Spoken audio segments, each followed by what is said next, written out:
testimony is underway in the impeachment trial of suspended Texas Attorney General Ken Paxton. Let's go ahead and take another live look inside the Senate chamber where you can see the prosecution questioning their first witness, Jeff Mateer. That is Paxton's former first assistant. He is right there talking to attorneys. He is also one of the whistleblowers who reported Paxton's actions to federal officials. Now, during this trial, the Senate is considering 16 of the 20 articles of impeachment against Paxton. The articles range from conspiracy, misuse of public resources, bribery, and making false statements in official records. KVUE's Ford Sanders is covering the trial for us and joins us live from inside the state capitol. Ford, the hearing started, 45 minutes ago?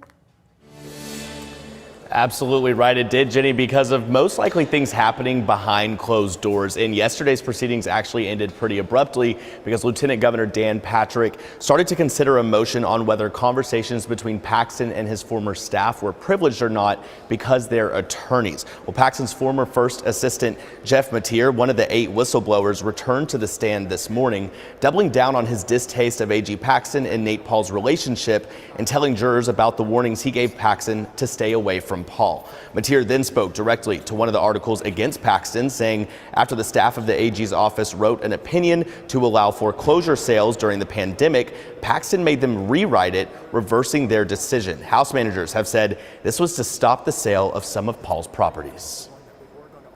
The problem is the office is being used for the benefit of one person. It's not exercising its own independent judgment. You have the Attorney General acting on behalf of one person, and by this time I knew that he was a campaign donor. And so that concerned me because there have been allegations in the past made against the office and against the Attorney General that he had taken actions on behalf of campaign donors. So I was super sensitive. So far this morning, Mateer's testimony has directly backed up what House managers have said, so it will be interesting to see how the defense approaches Mateer during cross-examination. Of course, we're going to have more of that coming up tonight at 5. Live from the Texas State Capitol, I'm Ford Sanders, KVUE News. Ford, thank you so much. And a quick clarification, that hearing actually started 45 minutes late and not 45 minutes ago.